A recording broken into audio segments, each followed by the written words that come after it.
Primary fight has been fairly civil, particularly compared to the nastiness we've seen on the Republican side, with the two leading candidates in the Democratic Party, Hillary Clinton and Bernie Sanders, thus far electing steadfastly not to directly attack each other.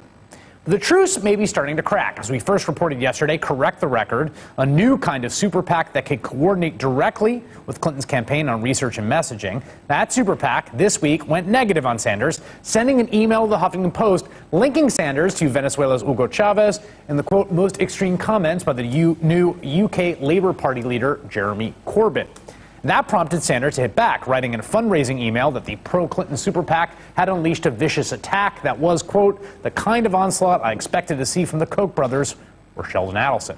Correct the Record is led by the aggressive Clinton backer, David Brock, who was asked yesterday exactly what his group is up to.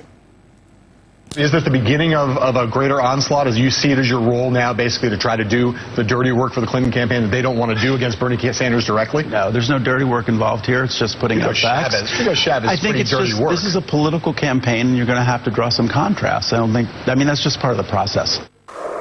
Joining me now, former Michigan Governor Jennifer Granholm, senior advisor for Correct the Record, a surrogate for Clinton's presidential campaign.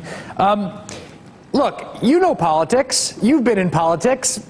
It is inevitable, am I right, that at a certain point, it's going to be negative. There is going to be contrast drawn, distinctions drawn, probably attack ads, probably charges leveled between different primary campaigns, Hillary Clinton and Bernie Sanders in particular.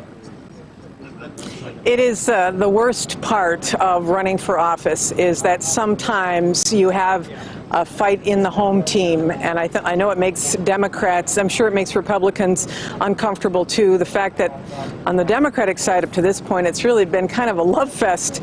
On the Republican side, obviously, I'm here at the debate, and it has been a slugfest.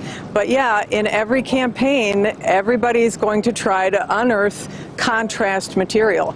Do you think the contrast that Hillary Clinton is likely to draw is basically that Bernie Sanders is too extreme, that he's too politically left, that he's associated with fringe figures like, you know, Hugo Chavez, as was mentioned in this David Brock email? Is that the contrast you imagine the Clinton campaign drawing? I don't think so. I don't think that's the kind of thing that she would be uttering. She has been entirely positive. In fact, I've been with her on a lot of occasions, and she has just been ultimately very positive, particularly about Bernie Sanders. I think they have a good relationship and she likes him. But I do think that eventually on both sides, on all of these candidates, they will unearth material that draws a contrast.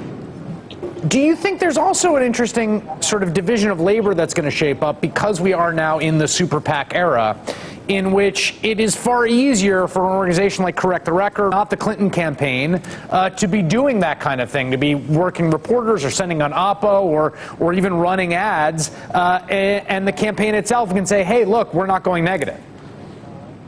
This is my hope, Chris, that this is the last election where we ever see any of this happening. I know Correct the Record is a super PAC, and I'm affiliated with it, and I was the co-chair of another super PAC, which is Priorities USA. But as I said, I hope this is the last time we have a super PAC election, and because we elect a president who will appoint a Supreme Court that reinterprets Citizens United. All right, Jennifer Granholm there in Simi Valley, a political pro herself. Really appreciate you joining us tonight. Thanks a lot. You bet. Thanks, Chris. Still ahead, my interview with Mayor Bill de Blasio.